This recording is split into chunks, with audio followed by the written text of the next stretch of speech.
मित्रों, आज स्पष्ट हो गया है कि राहुल गांधी जी सहित विपक्ष के सभी सांसद ना तो कोई चर्चा करना चाहते हैं, ना कोई कंस्ट्रक्टिव आउटकम में विश्वास करते हैं। इलेक्शन कमीशन को अपने संवैधानिक दायित्व को भी पूरा नहीं करने देना चाहते हैं और इनका कोई हेतु एसआईआर के विरोध में नहीं है। जो घुसपैठी इस देश में आए हैं या जो इन्होंने खुद ने अपनी अपनी सीटों में लोगों को गलत रजिस्टर करा के वोटर बनाए, अपना झूठ, अपनी चोरी छुपाने के लिए शायद ये पूरा यहाँ पे नाटक कर रहे हैं। इलेक्शन कमीशन में आज गए थे। इलेक्शन कमीशन ने बड़े इज्जत से इनको कहा कि हमारे साथ आइए, बातचीत करिए। वहां पे कॉन्फ्रेंस रूम में 35 की कैपेसिटी है, 3 इलेक्शन कमिश्नर है। तो कहा गया कि 30 अलग अलग पक्षों के नेता, 2-2 नेता एक एक पक्ष से आ जाएं और खुली चर्चा कर लें। इनका तो इतना बुरा हाल है कि आपस में इतना भी समझौता नहीं कर पाए कि 30 लोग कौन जाएंगे इलेक्शन कमीशन के पास चर्चा कर। आपसी विवादों में घिरे हुए हैं। एक एमएलए कर्नाटक का स्वयं बता रहा है कैसे उन्हीं की पार्टी ने ये सब गलत वोटर दाखिल किए हैं और ये गलत वोटर को निकालने का माध्यम स्वाभाविक रूप से इलेक्टोरल रोल को ठीक करने का ही है।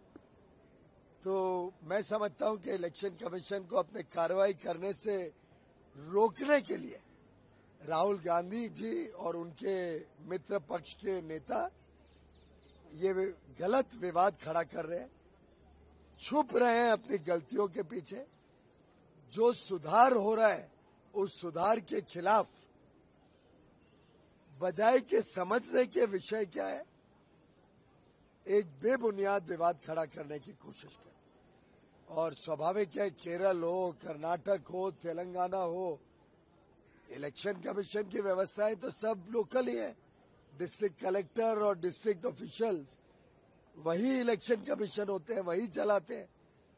तो हर एक राज्य में उनके राज्य के जो इलेक्टोरल ऑफिसर्स हैं वो सुधार अगर करते हैं और ईमानदारी से अच्छी इलेक्शन लिस्ट बनती है, वोटर लिस्ट बनती है, वो हम सबका सामूहिक प्रयास होना चाहिए।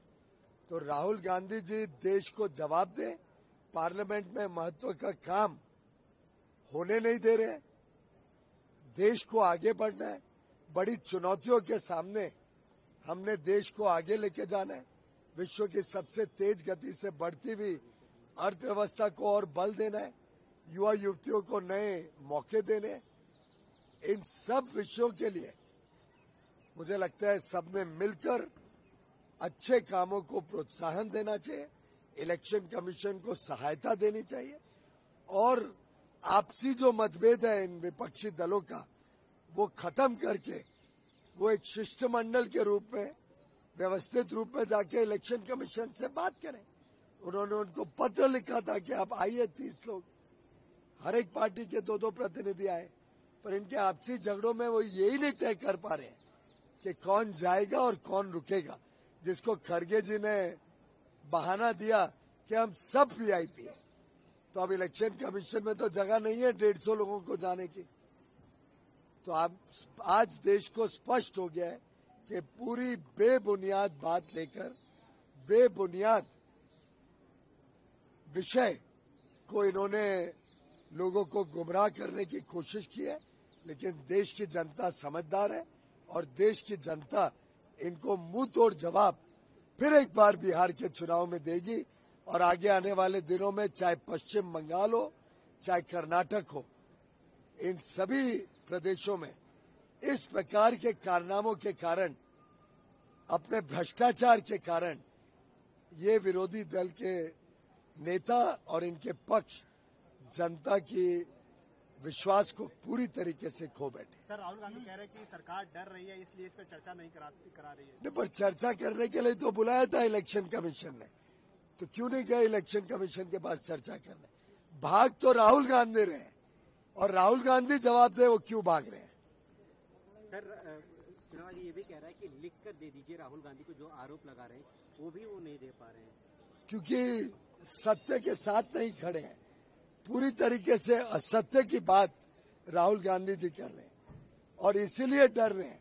आखिर जब उनके ऊपर मानहानि का मुकदमा हुआ, डिफेमेशन केस, तब वो पेश हुए तो ओथ पे उनको स्टेटमेंट देना पड़ा कि नहीं? तब क्यों नहीं उन्होंने कहा कि मैंने लोकसभा में एमपी का ओथ लिया, इसलिए अब मैं ओथ नहीं लूंगा?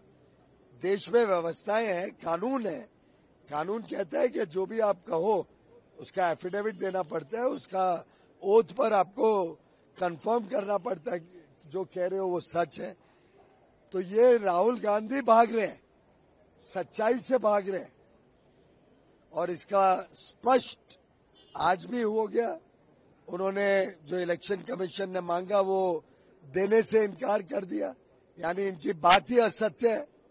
पूरी तरीके से असत्य बोलते हैं राहुल गांधी जी, और असत्य के साथ खड़े होते हैं। सर, जिस एसआईआर को भरोसा करते हैं कर्नाटक में, उसी को लेकर के सर्वे करा रहे हैं वो लोग, कास्ट बेस्ड सर्वे, तो उसी इलेक्शन जो वोटर लिस्ट है उसी को लेकर के स्वाभाविक रूप से कांग्रेस के दिल में खोट है। विपक्ष चिंतित है कि उनके काले कारनामे खुल रहे हैं, दूध का दूध पानी का पानी हो रहा है, सच्चाई सामने आ रही है, और राहुल गांधी समेत ये विपक्षी नेता, चाहे वो आरजेडी के तेजस्वी यादव हो, चाहे तृणमूल कांग्रेस की ममता बनर्जी हो, इन सब का नकाब खुल रहा है। ये सब बेनकाब हो रहे हैं। मित्रों, आज स्पष्ट हो गया है कि राहुल गांधी जी सहित विपक्ष के सभी सांसद ना तो कोई चर्चा करना चाहते हैं, ना कोई कंस्ट्रक्टिव आउटकम में विश्वास करते हैं। इलेक्शन कमीशन को अपने संवैधानिक दायित्व को भी पूरा नहीं करने देना चाहते हैं, और इनका कोई हेतु एसआईआर के विरोध में नहीं है। जो घुसपैठी इस देश में आए हैं, या जो इन्होंने खुद ने अपने अपनी सीटों में लोगों को गलत रजिस्टर करा के वोटर बनाए, अपना झूठ, अपनी चोरी छुपाने के लिए शायद ये पूरा यहाँ पे नाटक कर रहे हैं।